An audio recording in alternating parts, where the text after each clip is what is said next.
Bortle here, back from the Extravaganza remote duel event, 3-day event. We have here winner of Friday's Attack of the Giant card, and he actually top eight the main event as well. Please introduce yourself to the world, man. Hey, my name is Pastrana, and I got top 8 and won the giant card with Drytron. Nice, Drytron. What made you decide to use Drytron for this event, man? Honestly, I had nothing else to play, and right before I left locals, one of my friends, Ray, shout out to you, gave me the deck like right before I left, and one of my other friends, Anthony, helped me pick up the combos right before the event, and obviously it worked out pretty well. It sure did, man. You're taking home a giant card that's ridiculous. So, what happened top eight of the main event, man? How'd you lose? In top 8, I played Ryan Yu, and I played him like in Swiss, and he was the person that sent me to the X2 bracket, and he's just too good, man, with those strikers. He just beat me. So, before we start the actual deck profile, bro, would you like to do some shoutouts? Shout out to my mom for getting me out of family obligations and not bothering me for the weekend. And shout out to all my friends back from my locals Gamers Choice, my other local Xenos. Shout out specifically to Orlando for telling me to play this event, and Sam Chung too. Help me play test. Oh, Source Soul Sam, he's pretty nice. Without further ado, Yeah. please take it away with the rest of the deck profile, man. I'm gonna start with the hand traps. It's gonna be one Lancia and one Ash. When filling out my form, this is meant to be a 3-0. I accidentally just clicked one on the sheet and kind of missed it in a lot of hands, but when I drew it, it just won me the game. Like I played versus a couple Branded Eldritch decks. It was actually like the most popular thing that I played against. I think I played against like five, and I just drew Ash when I needed it. And then Lancia came up once versus Tribe, but you always search it through the main combo because you need discard fodder. But off to the basic Drytron names, it's gonna be triple Zeta, triple Alpha, one Delta. You don't like really want to draw this one unless you've already hit like any of the other good names. But occasionally the extra draw comes up because you want to dig for like your non-engines, like your Mystic Mines or your droplets, like into a weird grind game. But I didn't even resolve this one very much.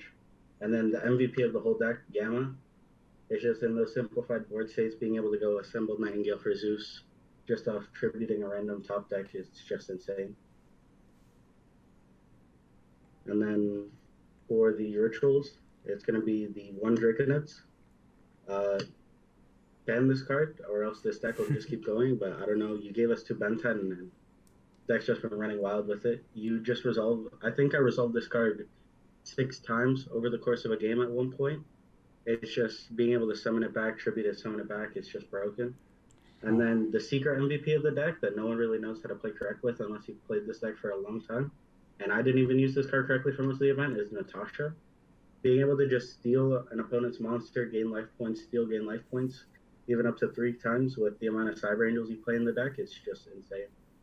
Like most of the time, this card, if you're breaking a board with like a Dark Ruler or Droplets, it's just a 1 card access code. And it's just the most broken thing for killing your opponent. And then Iden, which came up a lot for link climbing, and in one of the combo lines, it basically makes the board a lot more powerful because it lets you add either an extra spell trap negate, or it lets you make Link Kariba, which like unironically sits on the end board and helps you protect one of your other boss monsters from the extra deck. And then uh, the worst normal summon in the deck, but when you have to play because it'll get you out of a bind, is Diviner the Herald. You don't really want to be normaling this when you're going first because your main normal summon is Vanity's Ruler. uh, But when you're going second, being able to send the Ensis to pop or send Herald of Arclight in weird hands to get you into that Ben 10 to make your combo lines actually have a ceiling is really important. And then the other Ben 10 search targets are the one Herald of Orange Light. I always search this card every single turn because it lets you end with a monster negate, which you can't really do with the end board otherwise. And it also helps you play around Nib. And then another weird tech choice that I got pilled on really last minute, like the night before the event, I had to run to locals at like 11 o'clock to see if they had this card, and they randomly had one in bulk. But it's Consecrated Light, and it's just a weird floodgate for Despia and like maybe Dragon Link, but it also helps you combo with just any name in Ben 10 because you need the level 1 normal summon in order to make new beta with weird hands. But I only normal summoned this card once, and I played against one Despia the entire event, and 0 Dragon Link, so I never really came up for actually sitting on the end board. That's pretty spicy Then tech. yeah, I mean, I was playing it in week one builds, but now that there's like a few prominent dark decks, it's actually really good. And then just for consistency, triple Pot of Prosperity. This is meant to be a 2 of, but again, I messed up the numbers and I filled in the one of the prosperities for where the Ash should have gone. But I mean, it ended up working out because it helped me get through some hands that would have been awkward otherwise. And then probably the card that I give credit to winning me the whole event is Droplets. Being able to just droplets your opponent's whole board and then go Alpha Zeta for Zeus and play right after you wipe their whole board if you don't have a way to kill them is just insane. This card is just so broken. Another really good card is Prep. It helps you get to Beta Buster out of the board and it helps you get to Ben 10 game 1. Because post board, when you're going first for like game 3s, it just lets you on an additional Omni negate to play around Ruler. And then in game 1s, it gives your combos a higher ceiling.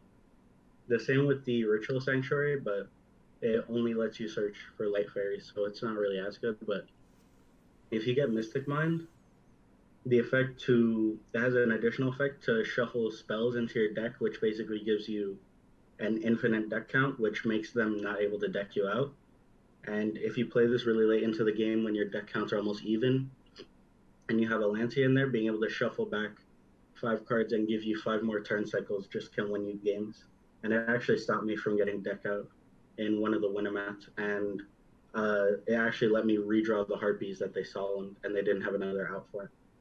So Oh it let me man. out the Duster and then just kill them, or let them out the mine. And then this card was this card was glued to my hand the whole event.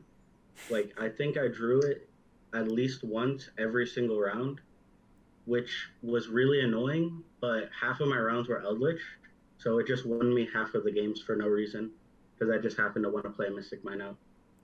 That wasn't just Ritual Sanctuary keep you into the game. And then your own triple copies of Mystic Mine.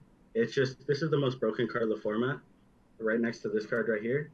And it won me a lot of the games being able to just go droplets into mine into Zeus or Dark Ruler into mine into Zeus. And it lets you clean up get board states that you really have no right winning. And also you could just deck out your opponent sometimes. But I didn't do that because that's just not how I like to play. And then the ban, the next ban list hit, please ban this card. Like everyone says, called by is just so insane. Anytime I drew this card with any name really, it didn't even need to be 2 names. Just this card plus any name is just an FTK. You do the whole board and you don't have to worry about anything because you always play around Nib. And then more consistency is just triple emergency, foolish, triple nova, Fafnir, then the mandatory ritual spell, which I drew this card too much. I hate drawing this, but it kind of makes me want to play 2 that I drew it so much, but playing 2 would just make me draw it more. But playing 2 also increases your skill. I didn't have enough time to test if this was a good 2 or not. Man, Um, pretty impressive text you got there. What was the main deck count after all the miss clicks and stuff while creating your list? the main deck count was originally meant to be 45 cards, but this ended up being 44, I believe. Okay. Yeah, it was meant to be 45 with triple ash, and I wasn't meant to be playing the consecrated light because I ended up deciding to cut it. But I was like workshopping the deck list on the side deck website, and I forgot to take it out, so it just ended up in there at the end. But it won me a game, so I can't complain about it. And then off to the side deck, just back row hate for is just super important because I feel like back row decks are really prevalent, and this deck needs to be playing twin. Like I almost was maining this card instead of just playing the one duster because you need to be able to out Flunderies' uh, field spell and their back row because that deck is just everywhere. Thankfully, I didn't play too much of it. I think I only played one, but there's a lot of Flunder hate in this sideboard. I really just don't want to see that deck do anything. Which the rest of the hate is just Droll and Zombie World. I feel like a lot of the times I didn't end up playing Nib, or other than this collector, I didn't end up playing any other hand traps. I feel like Droll was just the most generic to deal with all the problem decks that I had my eye on, which was Despia. I want to use this to lower their ceiling to make it so they're just Jade passing. And if they do that, their board is free. And then I also want to cripple Flunder, and I want to cripple all those Adventure Punk decks that everyone copied from Pack's YouTube channel. You only need one of this because you play Beatrice, and if you play versus Swordsoul, which I actually saw none of at this event, which was really weird. I was expecting to see that deck a lot, but I'm very glad because this deck has a weird matchup with that. You just Beatrice send it, and then like occasionally you play it versus like the Adventure Punk decks and the Adventure Good Stuff decks. But I only did that once or twice. And then the free board out and the free Omni Negate going first for no reason. This card actually just came into my. I wish I main decked this card in the end, but adding an extra brick to the deck when this deck's already really bricky didn't feel too good. So I'm glad that I ended up sliding it. But if I play this deck in the future, it's definitely going in the main because I just want to make an Omni Negate game one because people are randomly main decking Dark Ruler, so they randomly outed my board when they shouldn't have been able to.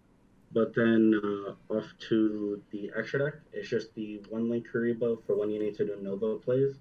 And a lot of the time, this actually ends up sitting on your end board next to Herald of Mirage Light, which this card is just insane. I made it all the time because it helps you play around Imperm. Versus Strikers, it let me play through Widow Anchors, and it let me play versus Afterburners. It stops Mystic Mind from doing anything. I played versus a lot of trap decks, so it just kept negging them in value.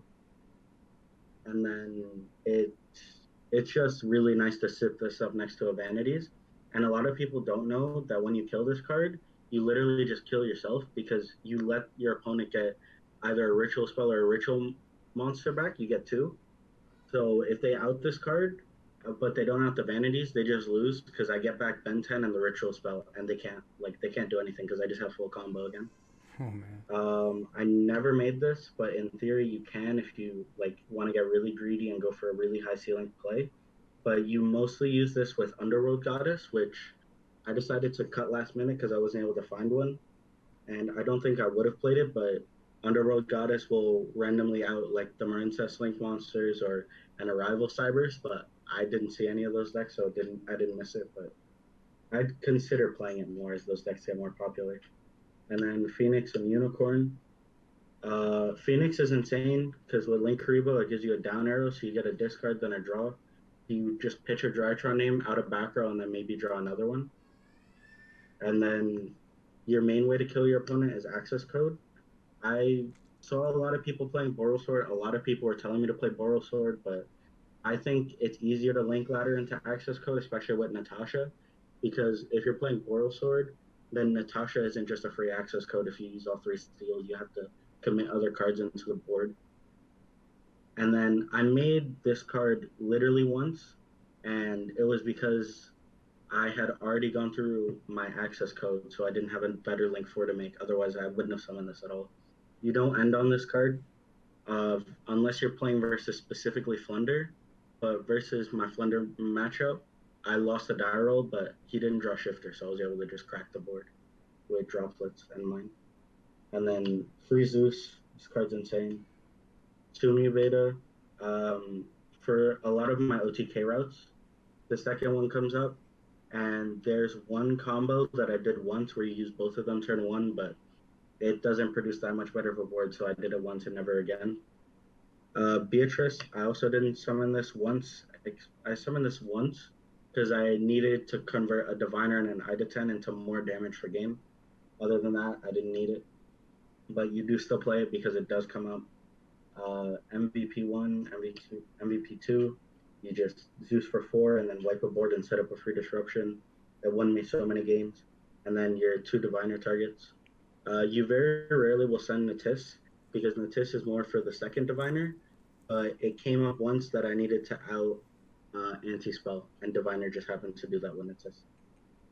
Man, great explanation. Some spicy text here for the remote duel format. Yo, are you excited about Power of the Elements, man? Not at all. I finally find a deck I like, and then I'm gonna have to pick up a whole new deck in a week, which is kind of annoying because I don't think unless you tailor this deck really specifically to beat Spite and Tier Elements, it just can't compete. But I Hey, mean, I'm gonna see what I feel in the next format. that's what's up. Can't wait. Game's gonna change forever in a couple weeks. Well, Yeah, it's gonna be disgusting. hey man, well, congrats on your giant card and for getting top 8 at the main event. Yeah, appreciate it. No problem. And until next time, everyone, Bortle out.